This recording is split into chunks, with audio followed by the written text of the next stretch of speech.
Welcome to today's edition of FD Zone of Watching and Being Watched. Today we have two films to do on the theme of surveillance. It's in continuation of a session we did last year where we had screened two films. The Great Indian School Show, where we had 185 cameras installed in a school and how the principal monitors his students. And we also had another film called Mera Apna Sheher by Samira Jain, where we were looking at the gaze, the voice, and the body all under surveillance. In continuation of that idea, today we have two films, CCTV Social and The Neighbor Before the House. Both the films have been done by Shaina and Ashok Sukumaran.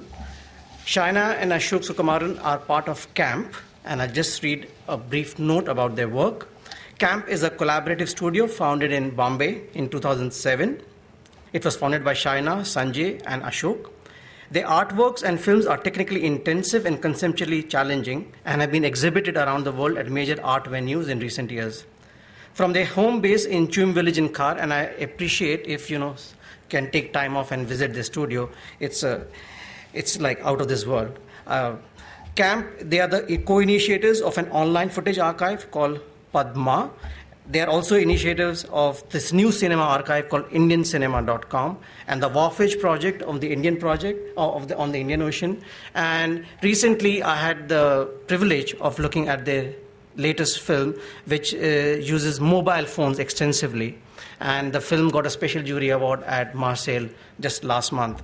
So I'll request Shaina and Ashok to introduce their film. It's a pleasure to be in this room. There were days at MIF years ago where we would come here and really see the documentaries that were not in the main programming. So thanks, Pankaj. And Ashok will introduce the first film and I'll be back for the second. Yeah, actually very quickly, three small things I wanted to say about the first film, which is video, which is actually a kind of a document or a documentation of a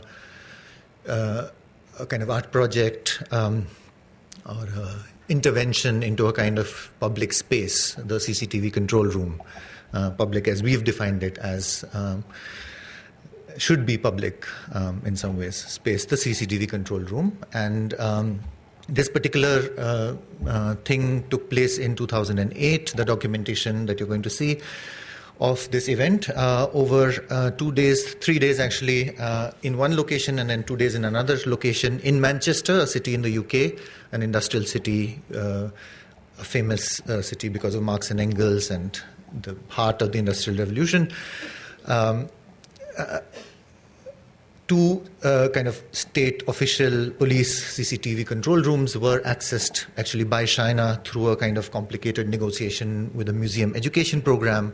And we invited members of the public, general public, to sign up, like we called it Cold Clinic, I think the first name was, to sign up and come into this room to see the city from inside this kind of black box, if you like. And three short points I wanted to make in relation to this. One is that it's really not very far away from the kind of experience that I have recently had in Khar police station. I don't know if you've been to police stations recently, but this idea of local police stations having CCTV images being beamed into the station and them having some abilities to sometimes control the cameras is also very much prevalent in Bombay, and especially for events. Any large-scale festival events, there are special CCTV arrangements that are made, often run by private companies who run CCTV control vans, which on the inside look quite a lot like what you will see. So it's not very far away, right? The second point is that at the same time, the UK is a very pernicious and very pervasive and very dark moment in this form of surveillance, because there is statistically, this is already an old statistic, maybe 3 years old, that there is a official camera for every 6 people, every 6 citizens. There's one camera for every 6 people. And so part of, I think, what public art should be redefined as is not a statue in the square, but an engagement with the secret tunnels and the dark spaces and the underground, if you like, of what used to be the public sphere. So the first thing is 28 minutes, and China will introduce the second film.